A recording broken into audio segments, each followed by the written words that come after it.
అభివృద్ధి కార్యక్రమాలు బీసీ కార్యక్రమాలు చేసినవి ఇలా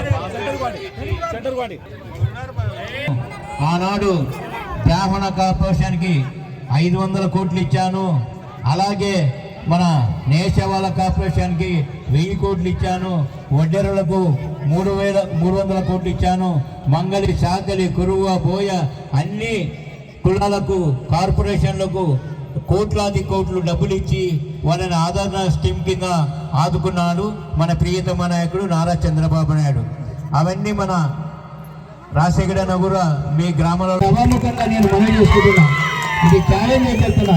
కానీ మీరు నిద్రారాలు మాని రాత్రి పగలు కష్టపడి మన రాజశేఖరని మనం గెలిపించుకునే అవకాశం వచ్చింది కాబట్టి మీరందరూ కష్టపడాలి. మీరందరూ మౌనం పాటించరాదు. ఏమన్నా సరే రోషం తెచ్చుకొని పౌరుషం తెచ్చుకొని రేపు బుడ్డా రాజశేఖర రెడ్డి అన్న గారికి భారీ మెజార్టీతో ఎమ్మెల్యే గెలిపించాలని మనస్ఫూర్తిగా కోరుకుంటూ ఈ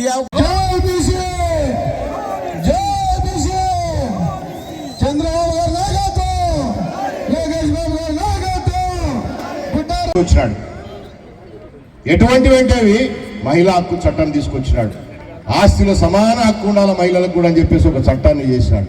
అలాగే అట్టడుగున వర్గాలు కూడా రాజ్యాధికారం చేయాలనే ఉద్దేశంతోనే రిజర్వేషన్లు ఏర్పాటు చేసి స్థానిక సంస్థలలో అంటే సర్పంచ్ నుంచి ఎంపీటీసీలు, ఎంపీపీలు, జెడ్పీటీసీలు, జిల్లా పరిషత్ చైర్మన్ల వరకు కూడా మీరే ఉండాలని చెప్పేసి మహానుభావుడు బ్రహ్మాండంగా చట్టాన్ని తీసుకొచ్చి ఈరోజు ఎంతోమంది మన స్టేజ్ మీద ఉన్నారు, స్టేజ్ ముందర ఉన్నారు, నియోజకవర్గంలో ఉన్నారు, రాష్ట్ర వ్యాప్తంగా కూడా బీసీలు కానీ, ఎస్సీలు కానీ, మైనార్టీలు కానీ అనేక ఉన్నత పదవులు అనుభవించినారంటే తెలుగుదేశం పార్టీ ఘనత ఆ రోజు. ఇప్పటికి కూడా అదే. ఈరోజు ఈ మహానుభావుడు అధికారంలోకి వచ్చిన తర్వాత 33% 23% చేసినాడు. 10% తీసేసినాడు.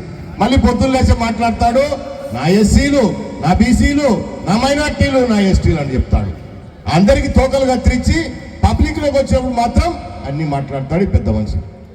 ఆ రోజు పాపం అందరూ కూడా మోసపోయినారు. ఒక్కసారి అనేసరికి అందరు మోసపోయి పాపం పిల్లోడు నడుస్తున్నాడు, రోడ్లు పట్టుకొని కాళ్ళకు బొబ్బలు వచ్చినాయని చెప్పేసి నమ్మి నెత్తుల మీద చేతులు పెట్టి ముద్దులు పెట్టేసరికి అందరు మోసపోయి ఓట్లు వేసేసినారు. నిజమేనా? లేకపోతే మేమేం పాపాలు చేసాం తల్లి? ఇన్ని ఓట్ల మెజార్టీ ఇచ్చారు ఆ దరిద్రపు నాయకులకంతా. ఏం పాపం చేసాం మేము? సిద్ధాపురం తీసుకురావడం పాపమా? ప్రతి ఎకరాకు నీళ్లు ఇవ్వడం పాపమా? ప్రతి పేదవాడికి ఇల్లు కట్టియడం పాపమా? ప్రతి కుటుంబంలో అర్హులైన వాళ్ళకందరికి పెన్షన్లు ఇవ్వడం పాపమా? పాత ఇల్లులు పడిపోతే కొత్త ఇల్లులు కట్టియడం పాపమా? భర్తలు లేకపోతే వదిలేస్తే ఒంటరి మహిళ పెన్షన్ కూడా ఇచ్చాడు చంద్రబాబు, అది పాపమా? ఏం తప్పులు చేశాం? దరిద్రులంతా తెచ్చిపెట్టుకొని నెత్తిన పెట్టుకున్నాం, ఈరోజు అనుభవిస్తా ఉన్నాం.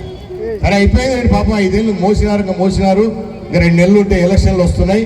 కనీసం రేపు రాబోయే కాలంలో ఉన్న మంచి ఆలోచన చేయండి. మీరే కాదు, ఇక్కడికి వచ్చిన వాళ్ళే కాదు, అందరూ కూడా అన్ని గ్రామాలలో బీసీలే కాదు, ఎస్సీలు, మైనార్టీలు, అవునా, ఎస్టీలు, మన మండలంలో ఎస్టీలు కూడా, చెంచు కుటుంబాలు కూడా చాలా ఎక్కువగానే ఉన్నారు. నాకు ఒక్కొక్కసారి అనిపిస్తుంది, ఆ రోజు మనం సిద్ధాపురం మా తండ్రి గారు ఏదైతే కలగన్నారో ఈ మండలంలో సిద్ధాపురం రిజర్వాయర్ సాధించాలి, ఈ మండలంలో ఉన్న రైతాంగానికంతా కూడా వాళ్ళ పొలాలకు నీళ్లు రావాలి, రైతులు బాగుండాలి, రైతు కూలీలు కూడా బాగుండాలి. ఆయన కలలు కంటే ఆయన టైంలో అది సాకారం కాల. మరి నేను శాసనసభ్యుని అయిన తర్వాత మరి అది సాధించుకోవాలంటే ఆ రోజు నన్ను వైఎస్ఆర్ పార్టీ నుంచి గెలిపించారు. అదేమో అధికారంలోకి రాకపోయా. చంద్రబాబు నాయుడు గారు మళ్ళీ ముఖ్యమంత్రి అయ్యారు. మొదటి నుంచి కూడా సిద్ధాపురానికి మొదలు పెట్టించిందే, ఆ రోజు సర్వే చేయించింది అన్న సీతారామరెడ్డి ఎమ్మెల్యే ఉన్నప్పుడు. దానికి పర్మిషన్ ఇచ్చి డిపిఆర్ తయారు చేసింది చంద్రబాబు నాయుడు గారు. మళ్ళీ ఆ రోజు ఆయన పిలుపు మేరకు రండి, మీరు పార్టీలోకి రండి, మీ నియోజకవర్గాలు అభివృద్ధి చేసుకోనంటే ఎన్నో రకాలుగా ఆలోచన చేసినాం.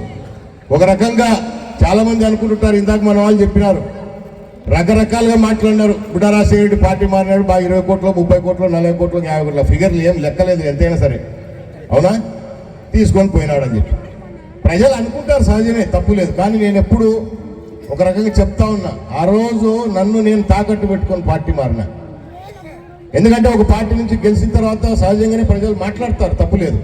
కానీ ఏదైతే నేను మాట ఇచ్చినానో ఎలక్షన్ల కంటే ముందు అది చేసి తీరాలనే ఉద్దేశంతోనే చంద్రబాబు నాయుడు గారితో ఆ రోజు పార్టీలో చేరక ముందే ఒకటే మాట అడిగినా, సార్ ఆ రోజు మా తండ్రి గారు కోరుకున్నారు, అన్న సీతారామరెడ్డి ఎమ్మెల్యే ఉన్నప్పుడు మీ దగ్గరకు వచ్చినారు, డిపిఆర్ మీరే చేశారు, ఆ రోజు సర్వే చేపించి దాన్ని శాంక్షన్ చేసి సర్వే అంతా పూర్తి మీరే చేసినారు, మరి సిద్ధాపురం పూర్తి చేసి ఇస్తానంటే నేను వస్తా సార్, అలాగే ఆత్మకూరులో డ్రింకింగ్ వాటర్ స్కీమ్ ఇస్తానంటే వస్తా సార్, అలాగే శ్రీశైలం మండలంలో సుడిపేట గ్రామంలో అది ప్రాజెక్ట్ కాలనీ, అక్కడంతా ఇరిగేషన్ ల్యాండ్, ప్రభుత్వ భూమి లేదు, వేరే భూమి, ప్రభుత్వ భూమి ఎవరికి పట్టాలు లేవు. సో అక్కడ ఉన్న పేదవాళ్ళకంతా పట్టాలు ఇస్తే ఈ 3 కోరికలు తీరిస్తే వస్తా అని చెప్పినా ఆయన తీరుస్తా అని చెప్పినాడు. మహానుభావుడు ఆ మాట నిలబెట్టుకున్నాడు. మరి ఆ రోజు సిద్ధాపురం కేవలం సంవత్సరం 2 నెలల్లోనే పూర్తి చేసి దాదాపు 120 కోట్ల రూపాయలు తీసుకొచ్చి దాన్ని సంవత్సరం 2 నెలల్లో పూర్తి చేసి జనవరి 7వ తారీఖున 2018 సంవత్సరంలో మనం ప్రారంభోత్సవం చేసుకొని బ్రహ్మాండంగా నీళ్లు బారించుకున్నాం. ఆ రోజు దాని ఓపెనింగ్ మన ఊర్లే తరలించినాయి. చంద్రబాబు గారు కూడా చాలా సంతోషపడినారు, మీరు కూడా బాగా వచ్చినారు, ప్రాజెక్టు ఓపెన్ అయ్యేది చూసినారు, పంట వండించుకున్నారు, ఒక పంట కాదు 2 పంటలు వండించుకున్నారు. తీరా ఓట్ల వచ్చేసరికి మాత్రం అందరికి మాకు గుండు కొట్టి పెట్టారు. ఆ రోజు ఆ ప్రాజెక్ట్ స్టార్ట్ చేయకముందు ఎకరా ఎంత ఉండబ్బా మనకిడ, ఎకరా పొలం ఎంత ఉండే చెప్పండి. ఆ చిన్నతొమ్ము కదా ఈ దావమడి తప్ప నీళ్లు ఆ సీతాపురం నీళ్ళు రావు కదా. 1,00,000 రూపాయలు, 50,000, 1,50,000, 2 లక్షలు ఎక్కువ అంటే ఇక భూమి విలువ. ఈరోజు ఎంత అవుతుంది ఆ భూమి? సిద్ధాపురం చెరువుకుంది ఎంత అవుతుంది భూమి విలువ? ఎకరా 10 లక్షలు, 15 లక్షలు, 20 లక్షల రూపాయలు పోతా ఉంది. ఏంటి సాయం అంటే? ఆ రోజు మీరు 5 ఎకరాలు అమ్ముకుంటే ఆడపిల్ల పెళ్లి చేయలేని పరిస్థితి, ఈరోజు 1 ఎకరా అమ్ముకుంటే కూడా గుండెల మీద ధైర్యంగా నిద్రపోతూ పెళ్లిళ్ళు చేసుకొని మీ కుటుంబాలను కూడా నిలబెట్టుకునే పరిస్థితికి వచ్చినారు. ఈరోజు ఆత్మకూరులో బ్రహ్మాండంగా వ్యాపారాలు వృద్ధి చెందినాయంటే రైతులు బాగున్నారు కాబట్టి. మరి ఈ 2-3 సంవత్సరాలు చూసినారా? ఈ 2-3 సంవత్సరాలకి దరిద్రపు నాయకులు అధికారంలోకి వచ్చిన దగ్గర నుంచి ఏం చేశారమ్మా? ఈ సంవత్సరం అయితే పంటలు నాశనం అయిపోయినాయి. దానికి రబీలో నీళ్ళు ఇవ్వాలి, వెలుగోడు రిజర్వాయర్ నిండుతూనే ఇక్కడికి నీళ్లు రావాలి. నిజంగానే వీళ్ళకు పరిపాలకులు ఈరోజు ఇంత ఓట్లు, ఇంత మెజారిటీ, కనీ విని ఎరగనంత మెజారిటీ ఇచ్చినారు. మీరు ఏం చూసి ఇచ్చినారో మాకే అర్థం కాదు. ఎవడో వాడు యా ఊరు నుంచి వచ్చినాడు, ఎత్తొచ్చినాడు, వాడు మూతి తెలుదు, ముక్కు తెలుదు, అవునా? బ్రహ్మాండంగా ఓట్లేసి గెలిపిస్తే ఆ ప్రాజెక్టు చూస్తే ఈరోజు కళ్ళల్లో నీళ్ళు వస్తాయి. నాకు అడవి మాదిరి తయారైంది అది. ఎక్కడ కూడా ప్రాజెక్ట్ అట్లా ఉండకూడదు. వెలుగోడు రిజర్వాయర్ చూడండి ఎంత నీట్గా ఉంటుందో, ప్రాజెక్ట్ కట్టలు, అది చూడ అడవి మాదిరి తయారైంది. ఆ అడవిలోకి తయారైనందుకే పోయిన సంవత్సరం కాదు, అంత 3 సంవత్సరం గండి పడితే చెట్లు వేర్లు లోపలికి పోతే గండ్లు మొదలైతాయి. అడవి లెక్క పెరిగిపోయింది. గండి మొదలైతే మనం అర్ధరాత్రి పోయినాం, పోయి కూర్చుంటే సరే ఆ సంగతి అన్ని మీకు తెలుసు. ఈయన ఎప్పుడో పొద్దున వచ్చాడు, రాత్రి మనం అధికారులకు చెప్పినాం, మన వాళ్ళు వచ్చినారు, అందరం కూర్చొని దానికి అధికారులు కూడా వచ్చి చేసినారు. ఈ మహానుభావుడు మన ఎమ్మెల్యే గారు వచ్చి రకరకాలుగా మాట్లాడతాడు. నేను ఆ రోజు మాలలు ఉండా, ఇంకా నాతో పాటు మాలలు వచ్చినారు, మందు తాగి వచ్చి బుడ్డరాశెడ్డి అల్లరి చేస్తా అని చెప్తాడు. ఈ దుర్మార్గుడు, అవునా? మాలలో ఉన్నాడు, మందు అవుతాడా? అందుకే ఆ రోజు చెప్పిన, చెప్పుతో కొడతా నా కొడక, నీకు ఏమనుకుంటున్నావో నువ్వు, మాలలో ఉన్నాడు ఎవడన్నా మందు తాగుతాడేవరా? పైగా నువ్వు చేసింది ఏమి లేదు, చెప్పుకునేది ఎక్కువ. మళ్ళీ తప్పుడు కుతలు కూస్తే చెప్పి రీతను కొడతా నా కొడక అని చెప్పిన ఆ రోజే. వానికి నేనేదే భయపడేది? ఏ వైఎస్ఆర్ పార్టీలకు మీరు భయపడాడు, నేను భయపడతానా? మీకు కూడా ఎందుకు వచ్చిందో ఆ భయం నాకు అర్థం కాదు. ఏంటికి వచ్చింది? మీరు ఓట్లేసి గెలిపించి మన ఓటుతో గెలిచినకి వానికి భయపడేది, వాడే మనకు భయపడాలా? మనం భయపడేది ఏంది? మాట్లాడితే పెన్షన్ వీకేస్తాడేమన్నా, నా రేషన్ కార్డు వీకేస్తాడేమన్నా, లేకపోతే నా మీద కేసు పెడతాడేమన్నా. ఈ దరిద్రపు నాయకులు అధికారంలోకి వచ్చిన దగ్గర నుంచి ప్రజలను భయపించుకొని బతికినారు. కానీ ప్రజలకు సేవ చేద్దాం, వాళ్ళకి ఇచ్చిన మాట నిలబెట్టుకుందాం అని చెప్పేసి ఏ పూటనన్నా ఆలోచన చేసినారా? ఇంకా రేపు ముగ్గుతే తుమ్మితే ఊడిపోయే పరిస్థితికి ఒక 20 రోజుల్లో నోటిఫికేషన్ వచ్చే పరిస్థితి. ఇప్పుడు కూడా బెదిరిస్తారు అబ్బాయి నాయకులు, ఇప్పుడు కూడా బెదిరిస్తున్నారు. ఎవరు నువ్వు యా నుంచి వచ్చి నా ప్రజలను బెదిరించేది? నాకు అర్థం కాలే. ఆ రోజు ఇన్ని మంచి కార్యక్రమాలు చేసి చెంచులు ఎవరైతే ఉన్నారో పాపం, ఇందాక చెప్పాలనుకుంటుండేది అదే, మరి ఆ రోజు చంద్రబాబు నాయుడు గారు వేదిక మీదనే అప్పటి వరకు కూడా చెంచులకు కూడా 65 ఏళ్ళకి పెన్షన్ ఇచ్చేవాళ్ళు. నేను ఆ రోజు అడిగిన, వీళ్లకు తగ్గించి ఇవ్వాలి సార్, ప్రతి ఒక్క కుటుంబంలో పెన్షన్ ఇవ్వాలంటే 50 సంవత్సరాలకే పెన్షన్ చేసి చెంచులకు పెన్షన్ ఇచ్చినాడు. ఆ ఒక్క చిన్న పనికే పాపం వాళ్ళ కృతజ్ఞతతో ఏ ఊరు మెజార్టీ రాలేదు, కానీ చెంచు కాలనీలు మాత్రం వాళ్ళకి మెజార్టీ వచ్చినాయి. చూడండి, ఒక చిన్న పనికే. మనకి 1,00,000 రూపాయల పొలం 15 లక్షలు ఇచ్చారాలే, 2 కార్లు పంటలు పండించారాలే, మీకు పెన్షన్లు ఇచ్చినాం, మీకు ఇల్లులు ఇచ్చినాం. నేను ఎందుకు చెప్తున్నానంటే మీరు కూడా అర్థం చేసుకోవాలి. గాడిదలు గుర్రాలు అన్నీ ఒకటే అవుతున్నాయి. ఎవడో ఆ టయానికి వచ్చి 1,000 2,000 ఇస్తేనే, లేకపోతే జగన్మోహన్ రెడ్డి వచ్చి పాపం పాదయాత్ర చేసి అయ్యో పాపం అనుకుంటే మనం అయ్యో పాపం అయిపోతాం. ఇప్పుడు అదే జరిగింది. అయ్యో పాపం ఇప్పుడు ఎవడైనాడు? ప్రజలు అయ్యో పాపం అయిపోయినారు. ఆ రోజు మనం అయ్యో పాపం అనుకుంటే ఈ విధమైన నాశనం మనం కోరుకున్నాం. ఈరోజు ఎంత వెనకబడిపోతున్నాం ఈ రాష్ట్రంలో, వీళ్ళకి అధికారం ఇచ్చిన తర్వాత. దయచేసి అవన్నీ ఆలోచన చేయండి. ఈ రాష్ట్రాన్ని బాగు చేయాలంటే చంద్రబాబు నాయుడు గారు, ఇప్పుడు మనకు మళ్ళీ పవన్ కళ్యాణ్ గారు కూడా అందరం కలిసి పనిచేస్తున్నారు, ఆయన కూడా తోడైనాడు. కాబట్టి తప్పకుండా తెలుగుదేశం పార్టీ విజయాన్ని ఎవ్వరు కూడా ఆపలేడు, గుర్తుపెట్టుకోండి. ఇంకా టైం అవుతుంది. దయచేసి ఈరోజు ఎక్కువ మాట్లాడాలనుకున్న ఆత్మకూరు మండల ప్రజలతో, వాస్తవంగా రేపు లోకేష్ బాబు గారు శ్రీశైలం దర్శనానికి వస్తూ ఉన్నారు ఫ్యామిలీతో. కాబట్టి ఇప్పుడు బయలుదేరాలి, ఎందుకంటే ఫారెస్ట్లో గేట్లు వేస్తారు, తొందరగా పోవాలి. కాబట్టి ఒక 4-5 అంశాలు మీకు చెప్తా. అంటే వీళ్ళు ఎవరికి ఏం న్యాయం చేస్తారు? చక్రపాణి రెడ్డి మాట్లాడితే ఏ చిన్న పని చెప్పినా నా సొంత డబ్బులతో చేస్తా, నా సొంత డబ్బులతో చేస్తా, నా సొంత డబ్బులతో చేస్తా అంటాడు. సీతాపురం మీదకి ఒక 2 సార్లు 3 సార్లు పోయింటాడు. అది కూడా నేనే చేశాను చెప్తున్నాడు కదా ఆయన. సీతాపురం కూడా ఆయన చేశానంట పాపం. ఎప్పుడు చేసినా నాకు అర్థం కాదు. ఎప్పుడు తెచ్చినవే ₹1 శాంక్షన్ చూపిరాను ఆయన అంటే చూపించాడు. మళ్ళా అందరి ముందర మాత్రం నేనే పూర్తి చేసినట్ట. ఆత్మూరు డ్రింకింగ్ వాటర్ స్కీమ్ నేనే తెచ్చినట్ట. తెచ్చుకొని మళ్ళీ పూర్తి చేయొచ్చు కదా. ఈరోజు అన్నీ ఆగిపోయింది, పని ఆపేసినారు. మీ ప్రభుత్వం వస్తుంది 120 కోట్ల రూపాయలు తీసుకొచ్చి పనులు మొదలు పెట్టిస్తే పని ఆపేసినారు. మరి ఆ రోజు చంద్రబాబు నాయుడు గారితో అదే వేదిక మీద మనము వెంకటాపురం కానీ, కృష్ణాపురం కానీ, అమలాపురం కానీ, శ్రీపతిరావుపేట కానీ, ఇంద్రేశ్వరం గ్రామాలకు సీతాపురం ద్వారా నేను నీళ్లు ఇవ్వచ్చు సార్, మనము మీరు దానికి కూడా శాంక్షన్ ఇవ్వండి, మీరు మాట ఇవ్వండి అంటే అదే వేదిక మీద మాట ఇచ్చినాడు ఆయన. చేస్తాను అని చెప్పేసి దాని ప్రకారమే మనము డిపిఆర్లని తయారు చేసి టెండర్లు కూడా లెవెల్కి మనం తీసుకొస్తే ఎలక్షన్ రావడం చేయలేకపోతే. ఈ చక్రపాణి రెడ్డి కూడా తిరిగినాడు, అవునా? ఇది నేను చేపిస్తానని చెప్పేసి ఎమ్మెల్యే గెలిచినా కూడా తిరిగినాడు 2-3 సార్లు. అడ్రస్ లేదు. ఏమో బా అంతా ఇంక వెంకటాపురం అమలాపురం అందరూ ఉన్నారు కదా, కృష్ణాపురం లేరా? తిరిగినాడా? వాళ్ళు ఏడి ఎక్కడ పోయింది? 5,000 ఎకరాల కాలువలు ఏడన్నా వచ్చినా మీకు? ఏమైనా పండించుకుంటారా? ఆయన కనపడకుండా ఆ శ్రీశైలంలో ఇల్లు కట్టాడు, అట్టేమైనా గాల్లో ఉండడం అనుకోండి, మీ పంటలు గిట్టదు అన్ని పొలాలు నీళ్ళు. ఇట్లాంటి దరిద్ర నాయకుల కల్లా మనం సహకారం ఇచ్చుకొని 5 సంవత్సరాలు ఎంత వెనకబడిపోయినాం. అదే తెలుగుదేశం పార్టీని పోయినసారి కూడా మీరు గెలిపించుకోండి, ఈ పార్టీకి అది కూడా పూర్తి అయిపోయింది. ఈ పొలాలు కూడా బ్రహ్మాండంగా పండేటివి. మీరు ఒకటే గుర్తుపెట్టుకోండి, తెలుగుదేశం పార్టీ అధికారంలోకి వచ్చినాకనే ఈ నియోజకవర్గంలోని రైతాంగం అంతా కూడా బాగుపడింది. ఆ రోజు ఫస్ట్ పద్మరాజు చెరువు మనం తయారు చేసాం, నాయన ఎమ్మెల్యే ఉన్నప్పుడు తెలుగుదేశం పార్టీ అధికారంలో. దాని తర్వాత వరదరాజ స్వామి ప్రాజెక్టు నాయన ఎమ్మెల్యే ఉన్నప్పుడు తయారు చేసేది. మళ్ళీ సీతాపురం ఇప్పుడు ఈరోజు నేను ఉన్నప్పుడు ఏం చేశారే వాళ్ళు? కాంగ్రెస్ పార్టీ ఎప్పుడైనా చేసిందా? వైఎస్ఆర్ పార్టీ కూడా ఏమైనా చేసినాడా? ఆ రోజు అక్కడ తెలుగంగా రిజర్వాయర్ వచ్చింది కాబట్టి ఈ ప్రాంతానికి అంతా నీళ్ళు వచ్చినాయి. అది నందమూరి తారక రామారావు గారు మా తండ్రి గారు ఎమ్మెల్యేగా ఉన్నప్పుడు తయారైనది. ఈరోజు బ్రహ్మాండంగా కిందికి కొన్ని వేల లక్షల ఎకరాలు పంటలు పండించుకుంటారంటే ఎంత హ్యాపీగా ఉండాలి. ఆ రోజు నేను కూడా చూసేవాడిని. ఇక్కడ ఆత్మకూరు మండలంలో పాపం పనులు లేక ప్రతి గ్రామం నుంచి కూలీలందరూ కూడా వెలుగోడు మండలమా, బండి ఆత్మకూర, మానంద్య, లేకపోతే ఇంకా దూరం పాపం పొద్దున చీకట్లో 2 గంటలకు లేచి 4 గంటలకు బయలుదేరితే పొద్దున తెల్లవారుతాలు పోతే అక్కడ నాట్లు వేయాలా, లేకపోతే నాట్లు మీకాల్లో ఈ కర్మ మనకు ఉండేది. సో మీకు అది ఉండకూడదు. మీ పనులు మీకు ఇక్కడే ఉండాలా. రైతుకు వాడి పొలం ఇక్కడనే పండించుకోవాలా, వాళ్ళ కూలీలు కూడా ఇక్కడనే పొలాల్లో పనిచేయాలనే ఉద్దేశం, మంచి ఉద్దేశంతో పనిచేసామమ్మా మేము. అన్ని మర్చిపోయారు. దయచేసి అయ్యో పాపాలు నమ్మకండి. ఒక్కసారి అయ్యో పాపం అని బుర్రకెక్కితే మేము చేసే పనులలో గాలి కొట్టుకుపోయినాయి. ఇటువంటి దుర్మార్గులను తెచ్చిపెట్టుకొని ఏ కార్యక్రమం చేయని వాళ్ళంతా కూడా ఇక్కడ తెచ్చిపెట్టుకొని ఈరోజు సర్వనాశనమైన ఇంకా మాట ఇచ్చే మడవ తప్పారంట పాపం వీళ్ళు. ఎంత మాట ఇస్తే ఎంత మడవ తిప్పారో మనం చూస్తూనే ఉన్నాం 5 ఏళ్ళు. ఆయన జగన్మోహన్ రెడ్డి కూడా అట్లా చెప్తాడు, మన చక్రపాణి రెడ్డి కూడా అట్లా చెప్తాడు.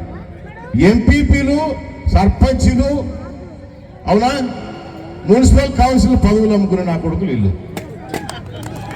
వీళ్ళు కూడా మనకు ఏం చేస్తారమ్మా?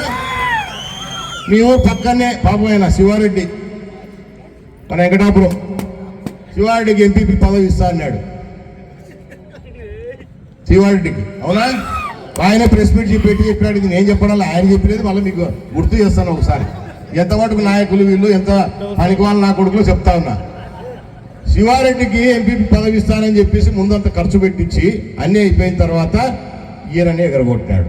ఏమయ్యా అంటే 60 లక్షలు డబ్బులు, 60 లక్షలు డబ్బులు ఇస్తే ఎంపీపీ పదవి ఇస్తా. శివారెడ్డి చెప్పుకున్నాడు, ఇది నేను చెప్పడం లేదు కదా. ఆడ మున్సిపల్ చైర్మన్ ఆత్మకూరులో రషీద్ కూతురు అమ్మాయి డాక్టరు, పాపం ఉన్నత చదువు చదువుకొని ఆమె ప్రజాసేవ చేయాలని వస్తే 2 కోట్లు తీసుకున్నాడు. 2 కోట్లు ఎవరి దగ్గర? మున్సిపల్ చైర్మన్ కావాలంటే 2 కోట్లు డబ్బులు. వెలువడు పోతే 1,50,00,000 తీసుకున్నాడు ఎంపీపీకి. బండాపూర్ పోతే 75 లక్షలు. మానందోడు ఒక్కడు ఇలా, నువ్వు ఇచ్చినా ఒకటి ఇవ్వకున్నా ఒకటి నేను పోటీ చేస్తాను, గట్టి నిలబడినాడు ఎంపీ అయినాడు పాపం. సో ఇట్లా పదవులు అమ్ముకునే నా కొడుకులు మనకు సేవ చేస్తారేమా? మళ్ళీ నాకు 1000 కోట్ల ఆస్తుందని చెప్తాడు ఈ మహానుభావుడు. యాద చూస్తేనే మీ కాలం 5,000 ఎకరాలు కూడా నేను సొంతం తవ్విస్తలేం భయపడకరని చెప్పినాడు ఈ దుర్మార్గుడు. వెళ్ళ నమ్మినాడు, తిక్క కూతురులో నమ్మి వాళ్ళు వాగితే మీరు తిక్కరాయల మాదిరి అందరు నమ్మి తిక్కల మాదిరి ఓట్లు వేసినారు. ఏది సీతాపురం పిల్ల కాలువలు కాలేదు, ఆ రోజు మన టైంలో మిగిలిపోయింది. చేద్దామనుకుంటే కోడ్ వచ్చింది, చేయలేకపోయినాం. పిల్ల కాలువలు నా సొంత డబ్బులు ఖర్చు పెట్టి చేస్తానని అడ్రస్ లేదు, అవునా. శివారెడ్డికి ఇస్తానన్న ఎంపీపీ పదవి ఎవరికి ఇచ్చారు తెలుసునమ్మా? కరివేన ఎస్సీ సామాజిక వర్గానికి చెందిన వాళ్ళ పాపము వాళ్ళ దగ్గర 35 లక్షలు డబ్బులు తీసుకొని ఇచ్చినాడు పదవి. ఎస్సీల దగ్గర 35 లక్షలు ఉన్న 2 ఎకరాలు అమ్ముకొని తెచ్చిన గడితే ఒక్క పని లేదు, ఎంపీపీ 1 రూపాయి లేదు, ఫండ్స్ లేవు, డెవలప్మెంట్ లేదు. దాన్ని ఇట సంపాదించుకోవాలి తెలియకుండా పాపం వాళ్ళ భర్త సాయి చచ్చిపోయే పాపం మొన్ననే. ఆ పాప ఎంపీపీ ఎస్సీ, ఆమె భర్త చనిపోయా. మనం ఉన్నప్పుడు కూడా మన సౌజన్య ఎంపీ ఉండే, ఇప్పుడు తిరుపాల మన పాపం ఆమె కరివేన అమ్మాయి, ఎస్సీల అమ్మాయి. వీళ్ళు నా ఎస్సీలు నా బీసీలు అని మాట్లాడతారు ఈ దుర్మార్గులు. ఎస్సీల దగ్గర కూడా డబ్బులు తీసుకుంటారా? ఈయన ఎమ్మెల్యే మనకు, ఈయన పెద్ద త్యాగదు పురుషుడు పాపం. ఆయనే ఈ నియోజకవర్గం అంతా పాపం వీళ్ళ తాతలు, వీళ్ళ తండ్రి గారు, వాళ్ళ ముత్తాతలు అంతా పెద్ద సేవ చేశారు ఇక్కడ మనకు పాపం. పానికి వాళ్ళ నా కొడుకు, యా నుంచి ఎత్తేచ్చిన నా కొడుకు, గాలికి గెలిచిన నా కొడుకులు ఈరోజు మన మీద వాడు ఏడ్చుకుంటా, మన ప్రజల మీద వాడు ఏడ్చుకుంటా, ప్రజలు ఓట్లేసి గెలిపిస్తే ఈ మంచి పనులు చేసే తెలుగుదేశం పార్టీని కాదని మమ్మల్ని కాదని ఓట్లేసి గెలిపిస్తే వీడు మమ్మల్నే బెదిరిస్తున్నాడబ్బా. నిన్న వెలుగులో కూడా చెప్పినా, ప్రతి చోటు చెప్తున్నప్పుడు ఈసారి నీ తోలు తీస్తారా వదిలిపెట్టను. గతంలో మంచితనంతో పనిచేసినాము, అందరికి సేవ చేయాలని సేవ చేసినాము. ఎవరిని ఏమన్నా గుర్తు అనవసరంగా గ్రామాలలో కక్షలు పెంచుకోకండి. ఏమన్నా పని కావాలంటే అడగండి, పనులు చేస్తాం చేతనైన కాడికి. గ్రామాలను అభివృద్ధి చేసుకోండి, మీ కుటుంబాలను అభివృద్ధి చేసుకోండి, పిల్లలను బాగా చదివించుకోండి అని చెప్పి సేవ చేసినాం. కానీ ఇటువంటి దుర్మార్గం నా కొడుకులు ఊర్లో పక్కింటి ఆమె పొడకతో ఏమైనా కసు కొడితే ఆమె ఇంటి మీద పడితే వాళ్ళిద్దరు తిట్టుకుంటే కూడా 307 కేసు పెడతాడు ఇద్దరు నా కొడుకు, అవునా. ఇటువంటి నాయకులు మనకు నాయకులు, వీళ్ళు మనల్ని బెదిరిస్తారు. వీళ్ళకి తోడు వాని కొడుకు ఒకటి తోడైనాడు, వానికి ఆ ఊరు వాడి ఆడందో తెలీదు, ఈ నియోజకవర్గ స్వరూపమే తెలీదు, వాడు కూడా మాట్లాడతాడు. ఇక నా కొడుకులలో తోడైనారు. పక్కింటి నా కొడుకులు నడితే శంకర జాతి నా కొడుకులు వీళ్ళ యానికి వచ్చారు ఈ నా కొడుకులు తెలుసు. కానీ ఈయన మనల్ని బెదిరిస్తానంట. ఈ శంకర జాతి నా కొడుకులల్లా పెద్ద ఏమో తేల్తాడు, ఏం తెలుసు పెద్ద బిడ్డ. గతంలో చాలా చాలా ఓర్పుతో పనిచేసినాం. నీకు దమ్ముంటే చెప్తూనే ఉండ. వైఎస్ఆర్ పార్టీ వాళ్ళ నాయకుల మీద కేసులు పెట్టింది నా కొడుకు. వీళ్ళు ఎవరు చేస్తారు? వాళ్ళ పార్టీ గెలిచడానికి వాళ్ళ కోసం సేవ చేసి వాళ్ళ జెండాలు మోసి వాళ్ళ జోయిలో ఖర్చు పెట్టుకుని రూపాయ వాళ్ళ కోసం పనిచేసి ఎమ్మెల్యే గెలిపిస్తే వాళ్ళ మీద కేసులు, వాళ్ళని జైలు లేపిస్తాడు. ఇంకా మిగతా జనం పెట్టబ్బా ఎక్కడ. అందుకే చెప్తా, నాకు కూడా కడుపు కాలిపోతాడు. ఈ నా కొడుకులు ఎక్కడి నుంచి వచ్చి నా ప్రజల్ని ఇంత ఇబ్బంది పెడతారు. తెలుగుదేశం పార్టీ గుడ్డా కుటుంబం గుర్తుపెట్టుకోండి. శ్రీశైలం నియోజకవర్గం అంటేనే మీరంతా నా కుటుంబం ఇక్కడ, అంతే. ఈ కుటుంబాన్ని ఒక్కసారి మీకేదో పొరపాటున మా వాళ్ళు అవకాశం ఇచ్చినారు. అవకాశం ఇచ్చినందుకు ఆ తప్పు చేసేందుకు చాలా కుంగిపోతారు, అది నాకు కూడా తెలుసు. మళ్ళీ ఆ తప్పులు చేయకండి దయచేసి. తప్పు చేయడం సహజమే, కానీ సరిదిద్దుకోవాలా. ఎవరు పని చేస్తారు, ఎవరు పలుకుతారు.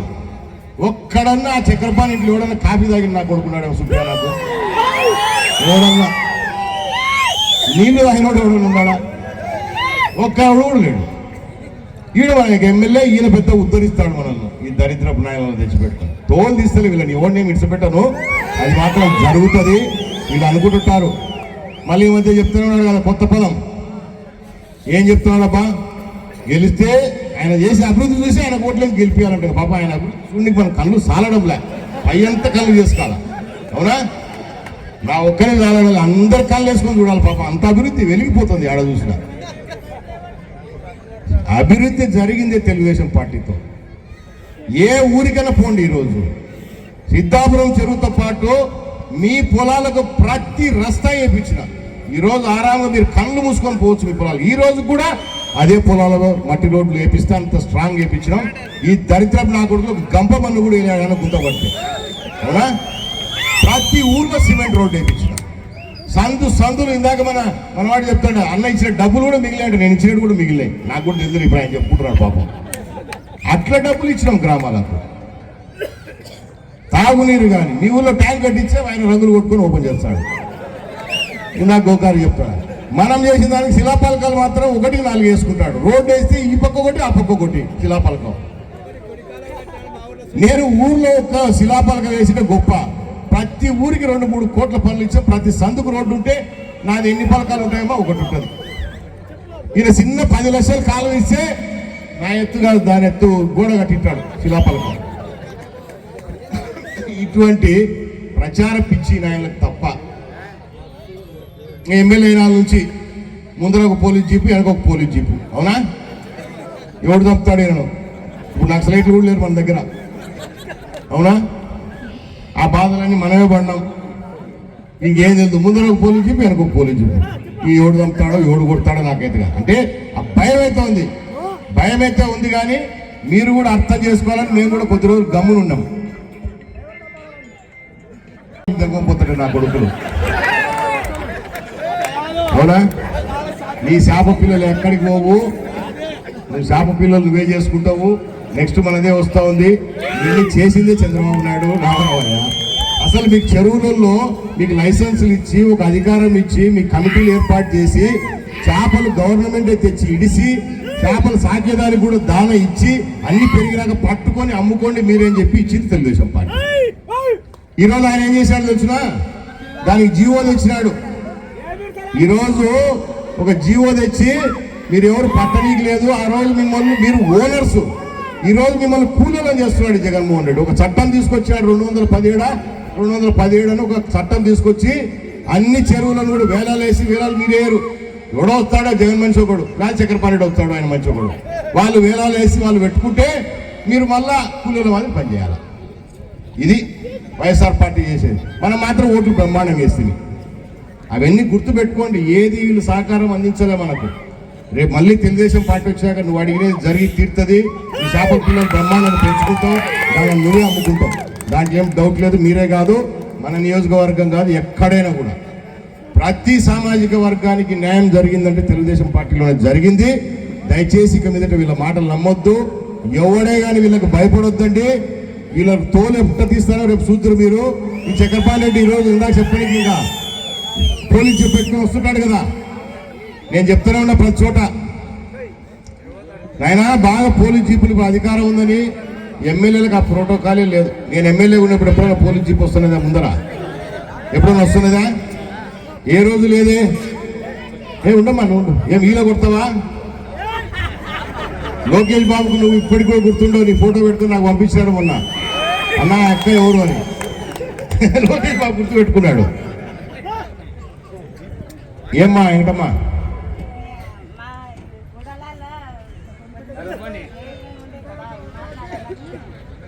మాట్లాడతావా?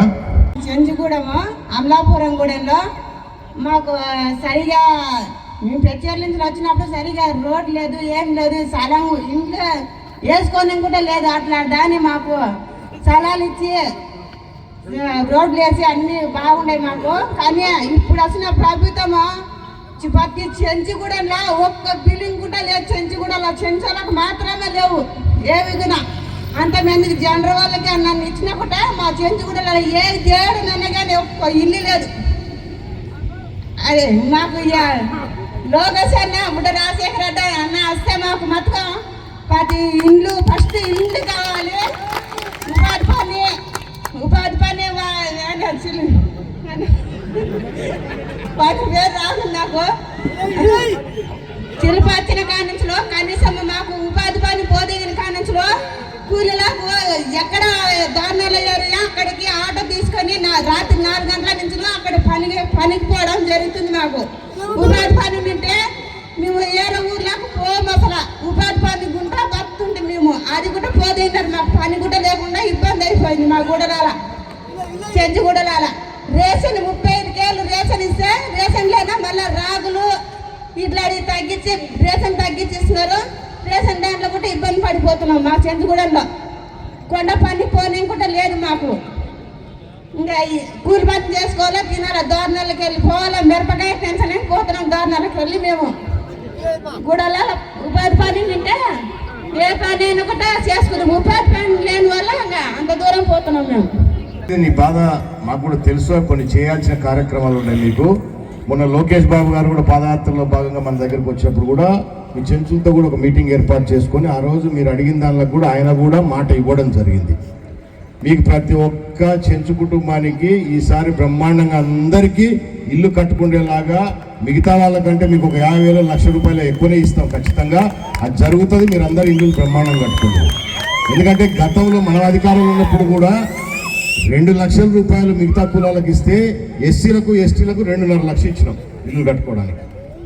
ఈ మహానుభావుడు అధికారంలోకి వచ్చినాక 1,80,000 ఇస్తున్నాడు.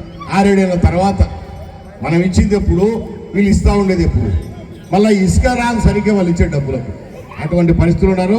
ధైర్యంగా ఉండు. ఉపాధి అన్ని అవకాశాలు మీకు కల్పిస్తాము, ఇల్లులు ఇస్తాము, అన్ని బ్రహ్మాండంగా. ఈసారి మీ చెంచు కుటుంబాలను మీరు లోకేష్ బాబు దృష్టిలోనే ఉన్నారు. మీరు మన లింగమ్మన ఏం పేరు మన లింగమ్మ, మన బయలుటి లింగమ్మను నిన్ను బాగా గుర్తుపెట్టుకున్నాడు లోకేష్. అదే సో ఆ గుర్తుపెట్టుకోవడమే కాదు, అంటే మీరు ఏదైతే అడిగినారో అవన్నీ కూడా తప్పకుండా జరిగి తీరితే అది తెలుగుదేశం పార్టీ జనసేన పార్టీతోనే సాధ్యం. వేరే పార్టీలతో ఏం కావు. ఇది అయిపోయింది, ఎత్తిపోయింది. మీరు ఎత్తిపోయింది. అమ్మకు చెల్లికి చేయలేనుడికి నీకు నాకేం చేస్తాడు తల్లి. బాగా రోడ్లు పట్టుకొని తిరుగుతుంది. ఇప్పుడు ఆయన ఆ రోజు పాపము ఈయన అధికారంలోకి రావాలని రోడ్లు పట్టుకొని తిరిగాడు. అవునా? రోడ్లు పట్టుకొని తిరిగి అధికారంలోకి వస్తే తన్ని పెట్టి పంపించినాడు. ఎవరన్నా తోడబుట్టే వాళ్ళకు 4 రూపాయలు ఎక్కువ ఇచ్చి పంపిస్తారు. ఆడపిల్లకి కళ్ళ నీళ్ళు పెట్టుకుందంటే స్వామి మన ఇంటికే సేనరా స్వామి అని బాధపడి మన గుండె లేకుండా అమ్ముకొని ఆడపిల్లకి ఇస్తాం. సహజంగా జరిగేది అది. ఈ మహానుభావుడు ఎన్ని కోట్ల రూపాయలు, ఎన్ని లక్షల కోట్లు వచ్చినా కూడా సాలడంలా. ఈయనకి ఎందుకు ఆ డబ్బు అంటే ప్రేమనో, మన చక్రపాణికి ఎందుకు అంత డబ్బు ప్రేమనో నాకు అర్థం కాదు. వీళ్ళు చేసే పనులనేవే మన మీదే సంపాదిస్తారు, మన మీదే ఖర్చు పెడతారు. అది బాగా దయచేసి గుర్తుపెట్టుకోండి. వీళ్ళు ఏమీ చేయలేరు. తప్పకుండా ఏదైతే నిజంగా ప్రజలకు జరగాల్సిన కార్యక్రమాలు జరుగుతాయి. రాబోయే కాలంలో మన పార్టీలు అధికారంలోకి రాబోతున్నాయి. ఏదైతే ఆ రోజు మనం ప్రామిస్ చేసినామో ఈ 5,000 ఎకరాలకు 5 గ్రామాలకు సంబంధించి ఖచ్చితంగా తయారు చేపిస్తాం, పూర్తి చేపిస్తాం. ఈ ప్రాంతానికి కూడా రైతులకు కూడా నిలుస్తాం. రైతు కూలీలకు కూడా పని ఉండేటట్టు చూస్తాం. అలాగే ఆ రోజు మనం కురుకుందలు కూడా చెప్పినాం. కురుకుందలు కూడా పెద్ద ప్రామిస్ ఇచ్చినాడు ఈయన. అవునా? ఒడ్రాపురం చెరువుకు నేను ఆ నుంచి ఎత్తిపోస్తాను నీళ్ళని. పోస్తూనే ఉండే పాపం. అవి పైన ఆకాశంలో ఉన్నాయి, ఎప్పుడు దిగుతాయో తెలియదు మనకు. సో అవి రావుగా చెప్తున్నాడు కదా ఈయననే. నా పేరులోనే ఉందా చక్రం పాని అంట. చక్రపాణి అంటే చక్రం, పాని అంటే చక్రం అంటే తిరుగుతుంటుంది, పాని అంటే నీళ్ళు వస్తుంటాయంట. అది ఆడ తిరుగుతుందే చక్రము. ఎక్కడ నీళ్లు పడతారా మనకు అర్థం కాల్సి వస్తున్నాం తిక్కనా కొడుకు మాదిరి. సో ఆ చక్రాలు లేవు, ఆ పానీలు లేవు, లేక అవన్నీ ఏం రావు. చక్రాలు తిరగవు. ఈ చక్రాలన్నీ రేపు లోపల ఉంటాయి జైల్లో, గుర్తుపెట్టుకోండి. వీళ్ళు చేసే దుర్మార్గ పనులు, తప్పుడు పనులు చాలా ఉన్నాయి. ముఖ్యంగా ఎస్సీ ఎస్టీలకి బీసీలకే అన్యాయం ఎక్కువ చేశారు వీళ్ళందరికంటే కూడా. మన నియోజకవర్గంలో ఈ ఎస్సీ సోదరులు కూడా ఉంటారు, కొంతమంది ఎస్సీ సోదరులు కూడా ఉంటారు. వర్ధన్ బ్యాంక్ అని పెట్టి 3 నెలల్లో మూసేసి 30 కోట్లు దొంగేసిన నా కొడుకు ఈ నా కొడుకులు వీళ్ళు మనకేం సాయం చేస్తారు 3 నెలలకి 30 కోట్లు కొట్టేశారు. వీళ్ళే సాయం చేస్తారు మనకు. మళ్ళా నేను ఇంత ఖర్చు పెట్టి అంత ఖర్చు పెట్టి నువ్వేం పెడతాయి నాయన ఏం ఖర్చు పెడితే ఏం లేదు, 1 రూపాయి నష్టం లేదు వాళ్ళకు. మనకి ఇచ్చారు, మన కానించే తన్ని వసూలు చేసుకున్నారు. రేపు గెలిస్తే ఉంటారట లేకుంటే పోతారట. నేనైతే ఆడిపోనేం లేను, నేను ఆడిపోనేను. అది చెప్తున్నా, నువ్వు యా ఊర్లో ఉన్నా, హైదరాబాద్లో ఉన్నా, బెంగళూరులో ఉన్నా, ఢిల్లీలో ఉన్నా, అమెరికాలో ఉండు ఈడ్చుకొస్తా బిడ్డ నిన్ను. ఎందుకంటే మీరు చేసిన పాపాలు ఉండే ఆ సాక్ష్యాలన్నీ నా కాడ ఉన్నాయి. రేపు మన ప్రభుత్వం వచ్చిన తర్వాత వీళ్ళందరి పని పడతాము మిమ్మల్ని. ఎందుకంటే ఈ డబ్బును నాయలకు ఒకసారి పొగురేందో అనసాల మనం కూడా. ప్రజలను భిక్షగాళ్ళ మాదిరి చూస్తారు. అంటే వాడిచ్చే 1000-2000 రూపాయలు పడేస్తే భిక్ష ఏరుకున్నట్టు ఏరుకొని మనం ఓటేయాలని చూసే నాయకులు వీళ్ళు. అవసరమా మనకు అంత కర్మ పట్టిందా? ఈరోజు ఆత్మకూరు మండలంలోని రైతులు కూలీలు మీరే 10 మందికి అన్నం పెట్టే స్థాయికి వచ్చారు. మీకే కర్మమ్మ నాకు అర్థం కావడంలా. మీరే 10 మందికి అన్నం పెట్టే స్థాయిలో ఉండాలి కదా ఈరోజు. మనకేం కర్మ వాడిచ్చే 1000-2000 రూపాయలు తీసుకోవడానికి. దయచేసి అవన్నీ వదిలేయండి. రాబోయే కాలంలో తెలుగుదేశం పార్టీ, జనసేన పార్టీ 2 కలిసి పోటీ చేస్తూ ఉన్నాయి. తప్పకుండా మీరందరూ కూడా ఈ 2 పార్టీల బలపరిచిన అభ్యర్థులను ఆదరించండి. మళ్ళీ ఒకసారి అవకాశం వేయండి. ఇక్కడ నుంచి తెలుగుదేశం పార్టీ తరఫున మీ అందరి ఆశీర్వాదంతో రేపు మళ్ళీ నిలబడబోతా ఉన్నా. అవకాశం ఇవ్వండి. మీకు మళ్ళీ సేవ చేసుకునే భాగ్యాన్ని కల్పించండి. మాకు పనిచేసే వాళ్ళని ఇంటికాడ కూర్చోబెట్టాకండి. నష్టపోయేది మీరే. పనిచేసే వాళ్లకు ప్రజల పట్ల ప్రేమ ఉన్న వాళ్ళని ఇంటికాడ కూర్చోబెడితే చెడిపోయేది ఎవరమ్మా? చెడిపోయేది మీరే. అంతేనా? దయచేసి అదన్నీ వదిలేసి ఈసారి ఖచ్చితంగా తెలుగుదేశం పార్టీని గెలిపించాలని చెప్పేసి కోరుకుంటూ మరి నేను ఇంకా బయలుదేరాలి. ఇంత కాలాతీతమైన బ్రహ్మాండంగా ఈరోజు మహిళలు కానీ, పిల్లలు కానీ, బీసీ సోదరులు కానీ, మిగతా తెలుగుదేశం పార్టీ కుటుంబ సభ్యులు కానీ అందరూ ఎంతో ఓపికతో, ఓర్పుతో మరి కార్యక్రమాన్ని విచ్చేసి విజయవంతం చేసిన ప్రతి ఒక్కరికి, వేదిక మీద ఉన్న నాయకులకు, అలాగే బీసీ సభను విజయవంతం చేసిన తెలుగుదేశం పార్టీ ఆత్మకూరు మండల ఏదైతే ఒక కమిటీ నాయకులకు అందరూ కూడా పేరు పేరున, రాష్ట్ర పార్టీ నుంచి వచ్చిన, జిల్లా పార్టీ నుంచి వచ్చిన నాయకులకు కూడా అందరూ కూడా పేరు పేరున హృదయపూర్వక నమస్కారం తెలియజేసుకుని సెలవు తీసుకుంటా ఉన్నాను. జై హింద్.